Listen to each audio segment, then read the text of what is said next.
we've said this a million times. They're a big team. Kaizer Chiefs are no small feat. The happiness index of the country has gone up. You saw the Rand. The Rand was a little bit stronger this morning. KZN, I'm sure tourism in KZN are saying thank you for bringing this game here. A big shout out to the PSL. A big shout out to the PSL.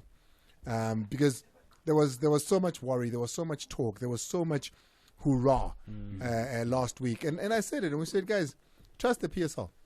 And, KZN government as well. The police and everybody. It was smooth, man. It was smooth. The management at Moses Mabhida, it was smooth. Our brothers, our sisters that went to the stadium came back from the stadium safe. The game, everything went well. Everything was 100%. So a big shout out to the PSL, KZN policing as well as stadium management. And the fan park. There was fan park. Did you see it? Yeah, it was brilliant. Yeah, that was absolutely brilliant. Mazola, let's go to you. Here it is. It's the Super Journal, Mazola Molefe. Bring us the news that matter over the last 24 hours. Yeah, Andile, let's start with the news from Orlando Pirates. Jose Ribeiro leaving. That we already knew that he was on his way out, confirmed early his release that he would not be renewing his contract. And I think it's been no secret that the man misses home. He misses his family. I think his first ever interview, he came here and he spoke about how he's got a young wife, he's got a young kid. And, And I remember saying to him, you don't miss home. And we had that conversation. It was very clear that he's a man that misses home. Yeah, he missed home. And my understanding is that he was offered a contract. I think even chairman of Orlando Pirates, Ivan Kozak, confirmed it in the early release statement that he was offered a contract, but the coach chose again. What we didn't expect, though, is that he would be leaving with some games to spare. So now Mandla Ngikazi and head of performance analyst Ryan Jacobs take over for the remainder of the season. So his last game will be against Golden Arrows tomorrow night at Orlando Stadium. So I'll be going to that game to get a reaction and ask. What is it, at 7:30, yeah? It's at 7:30 at so Orlando Stadium. Here, that's where we're jetting off to, yeah? Yeah. Deservedly so. I think the man needs he's done well for South African football. He's done well for Orlando Pirates. It would be great to see him off. Yeah, but I don't know if he will confirm that he's off to Egypt to join Al Ahly, because he heavily linked with that job after Marcel Koller was sacked when Mamelodi Sundowns knocked out the Egyptian Giants out of the CAF Champions League. So it remains to be seen whether this announcement will be made. I was saying to you earlier, I read somewhere that they were saying he arrives in Cairo on Monday. Obviously fake news, because we know that he will be on the bench for Orlando Pirates. He took training today. There are images as proof that the coach is still in the country, and he will be departing soon after that. Al Ahly, big job that if he does go ahead. Gets to go to the Club World Cup. Yeah. And I'm hoping we will reunite, me and him, at the Club World Cup as well, because my bags are packed, my accreditation is approved. I'm waiting for my flight ticket. Come on. No, I'm telling you, I'm going to report Club World Cup. Okay, I hear you. Oh, okay, let's move on now. I'll be in the suites, it's fine. You'll be in the suites at the Club World Cup, Luena. Hey, this guy, no, now I'll be on the ground getting some news. Wasala Tatana.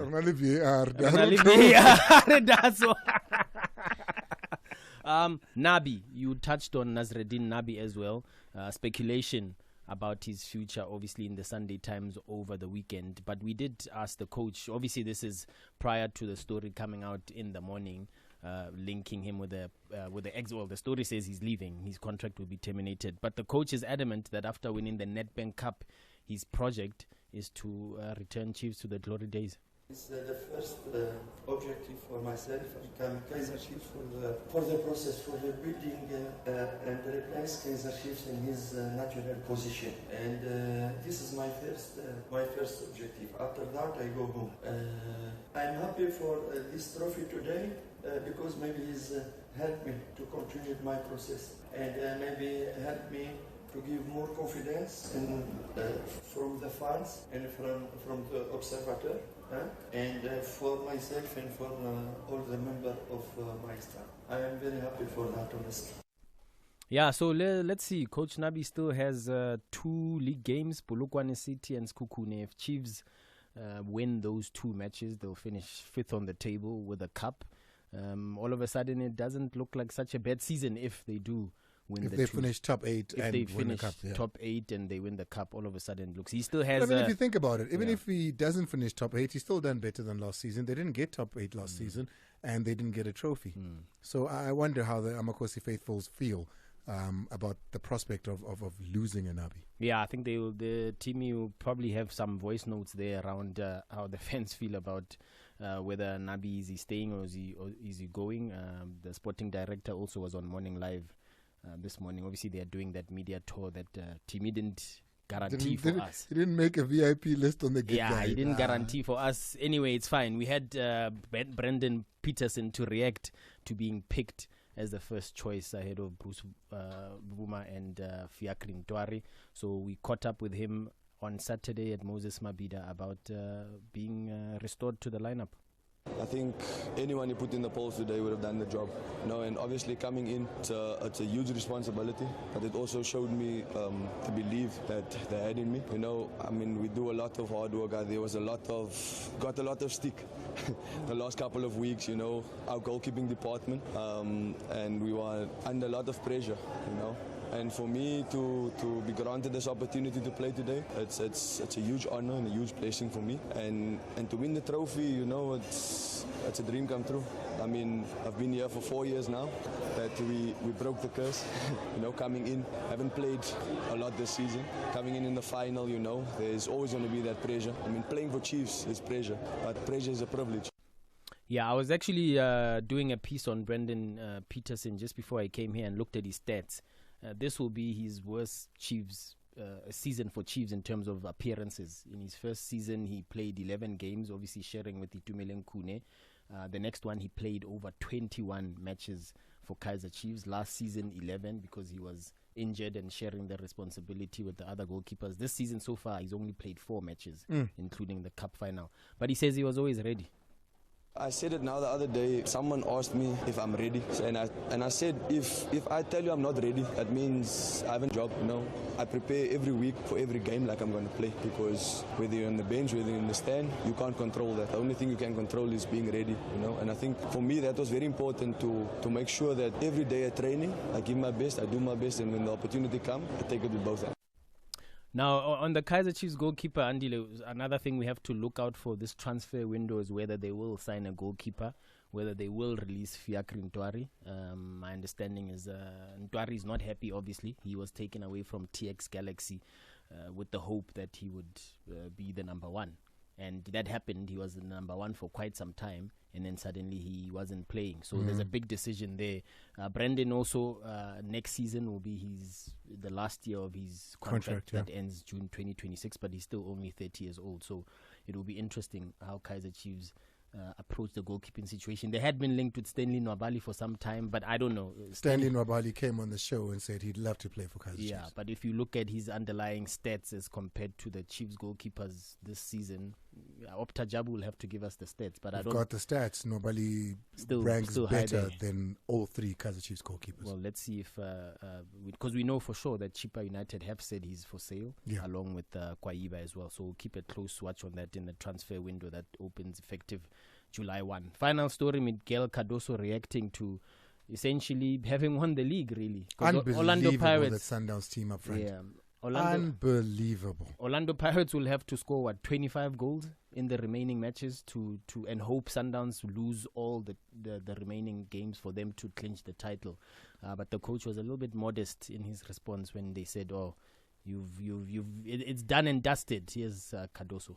We knew that winning today would put us very, very close from our objective, because it's true that by mathematics we need to make still one more point. But we are 28 goals difference from Pirates, and I don't expect Pirates now to start winning 8 games by 8 or 9 unless there's something wrong happening. So obviously that our objective is to close mathematically the championship, and we need to score more points, make more points, and we're going to play the last 2 games in order to win both of them, so that we can also relate in a proper way regarding sports spirit that we should also protect. played 14 matches at home, won all 14, scored 60 goals. A combination of both Orlando Pirates and Chiefs' goals combined is what they've scored. In the top 10 of the leading goal scorers, you've got Ribeiro, followed by Ikram Reyners. You've got Shalulile in there. You've got Jaden Adams in there. You've got Tashrik Matthews in there. Adur is contributing as well. Adur Salis in there. It's just what they've been able to do. And to the credit of Coach Cardoso, when he came in and Bati Sundowns, Isafani, he's beating Rulane's records in less games. Remember, there was a 30-game season then. This is a 28-game season, and Sundowns are reaching those heights. In their last 10 matches, they haven't scored anything less than 2 goals. It's 3 goals, 4 goals, 3 goals, 4 goals. It's just been unbelievable for them as well. Yeah, I think league title all but done. We now wait for Nelson Makamu to deliver the trophy. That's it for me. The rest will catch on Soccer Zone. Big update on Rulani Mukwena's future. He was out in Wydad last night, watched their final game. They played AS FAR. They beat them 2-1. He was in the stands watching to have discussions about his future, but we'll take it to Soccer Zone. Kaizer Chiefs, the young man, having come home today. Yeah. He lost his mom. Find out after the match. Condolences to him. I've spoken to him already. I let him know that the team wishes him well. Our prayers are with him. Very, very mentally strong boy, but very close to his mom. So those sort of come with a huge devastation to the young man. So all the very best, sending prayers and healing energy to Cassius Malula and his entire family. But right now, we're bringing the band that we bring every single Monday. We don't want to get rid of you, although we're celebrating. You know, we're like, no, let's celebrate with Amakosi. But hey, here's this man. He could throw a dampener. We're not sure what he's going to say. But nonetheless, it is football. Questions have been asked. Celebrating or not, we need to know the answers. So, Tatane, what do you have for us? There's lots of content, but let's go a little bit to... Let's start with Arrows and Pirates, man. There's a tackle by Thabo Matlaba on the 70th minute. On Mark, today, man. On Mark. Today, I'll just touch a little bit. I'll just touch a little bit. Okay. The tackle was use of excessive force. Yeah, I was at the stadium. Brutality. The player should have been sent off. Whether there's contact or not, if the player uses brutality and endangers the safety of an opponent, the player must be sent off. So, Rachalimela or no. Let's go kena ka di stars tla le matsamana ba bangwe man. Ampere mwana ile spetlele, but fortunately he survived the tackle and no card was given. That's why we bring it here to say when you see tackles like that, please a yellow card or red card must come out, but the correct decision will have been a red. Let's go to some talking points. 46 minutes, we saw Miguel holding. Is this the final? Quarter. Yes, that's the net bank. Yeah, we're going to Durban now. Inacio Miguel holding Nkota. Wow. Yeah, so holding, some people say, no, holding, he should have received a red card. Let's go to law. Did you call it holding? Yeah, it's holding, yes. That's holding? Yeah, because he used the hand, remember. Tackle rugby. Holding. Rugby is another name, but in football, we call it holding. Okay. So that holding, it's called tactical foul, which is stopping a promising attack. Now, holding does not have a red card. There's no holding that a player was sent off for holding. Never in my entire career, even now, there's no law that gives a red. But when holding results in a player doing what we call doxo, denying an obvious goal-scoring opportunity, that's where red card comes out. So in that situation, with those who say red card for holding, you are out in terms of the law. The law does not support you. But let's go to doxo. Was there doxo in that situation? When we examined the incident, we realized that there's Nkwinika who covered. So Nkwinika covering there. We talk of 4 considerations for doxo: distance to goal, direction of play, location, and number of defenders. Where Nkwinika was located, it's no longer obvious that he will score. So control of the ball, we can say yes. But when Nkwinika was located, it reduces the doxo situation, whereby we're no longer 100% sure that this is doxo. That's why the referee gave a yellow card for that incident. So correct decision by Masikole Bambisa to give a yellow card. That wasn't dangerous? With holding, if you check, he holds him here. No, but that was and then like he turns him move to stop him. So that's what we call holding with impact. Yes. So it had an impact where it denied him an opportunity to move to an advantageous position. Even if he's holding his neck, because it's a different story when you hold your neck, and then we can look at other things. But that holding did not involve a neck; it involved the shoulder here. So go have a look and eat carrots.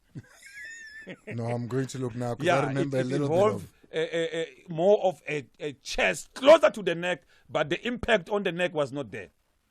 Impact on the neck was not there. Tactical so foul. Yeah, so that's what we call tactical foul. Well, So listen, it was brilliant on his behalf then, if that's the case, to take the yellow. And also to know that Kwinika is there to cover. Exactly. He was. I can't say he was lucky because he's an experienced player. He knew what he was doing. He knew Nkota had speed, had pace. That hey, I need to commit a tactical foul. So this is what we call taking one for the team. Some take one for themselves, not for the team. This one took one for the team because we don't know what was going to happen when Nkota, is in that area. But this is what we say. Taking one for the team. If a coach has to fine you for getting a red card, normally they don't fine you because you took one for the team. All right. Yeah. And then we also have the rest that will take into Soccer Zone because we have to show you the images. Some say, hey, there was no contact. Yeah. But this one, I think we gave clarity on it.